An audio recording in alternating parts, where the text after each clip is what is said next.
His coming back to Bath makes it too plain. Oh, what I would not give to see him! I really am quite wild with impatience. My mother says he is the most delightful young man in the world. She saw him this morning, you know. You must introduce him to me. Is he in the house now? Look about, for heaven's sake. I assure you, I can hardly exist till I see him. No, said Catherine. He is not here. I cannot see him anywhere. Oh, horrid! Am I never to be acquainted with him? How do you like my gown? I think it does not look amiss. The sleeves were entirely my own thought. Do you know, I get so immoderately sick of Bath. Your brother and I were agreeing this morning that, though it is vastly well to be here for a few weeks, we would not live here for millions. We soon found out that our tastes were exactly alike in preferring the country to every other place. Really, our opinions were so exactly the same, it was quite ridiculous. There was not a single point in which we differed. I would not have had you by for the world. You are such a sly thing. I am sure you would have made some droll remark or other about it. No, indeed I should not. Oh, yes, you would indeed. I know you better than you know yourself. You would have told us that we seemed born for each other or some nonsense of that kind, which would have distressed me beyond conception. My cheeks would have been as red as your nose. I would not have had you by for the world. Indeed, you do me injustice. I would not have made so improper a remark upon any account, and besides, I am sure it would never have entered my head. Isabella smiled incredulously and talked the rest of the evening to James.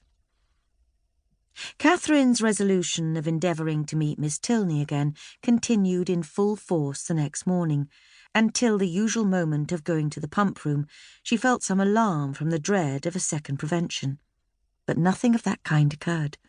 No visitors appeared to delay them, and they all three set off in good time for the pump-room, where the ordinary course of events and conversation took place. Mr. Allen, after drinking his glass of water, joined some gentlemen to talk over the politics of the day and compare the accounts of their newspapers. And the ladies walked about together, noticing every new face and almost every new bonnet in the room. The female part of the Thorpe family, attended by James Morland, appeared among the crowd in less than a quarter of an hour, and Catherine immediately took her usual place by the side of her friend.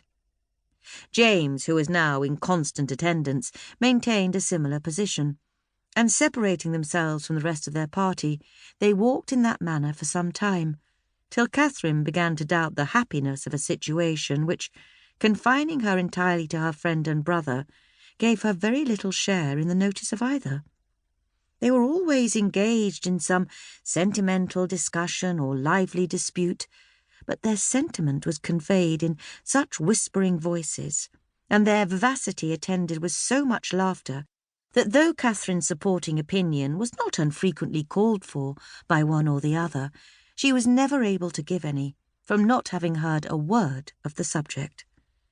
At length, however, she was empowered to disengage herself from her friend by the avowed necessity of speaking to Miss Tilney, whom she most joyfully saw just entering the room with Mrs. Hughes, and whom she instantly joined with a firmer determination to be acquainted than she might have had courage to command, had she not been urged by the disappointment of the day before.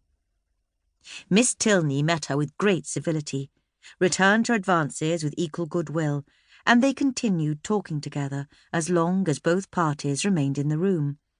And though in all probability not an observation was made, nor an expression used by either which had not been made and used some thousands of times before, under that roof in every Bath season, yet the merit of their being spoken with simplicity and truth, and without personal conceit, might be something uncommon.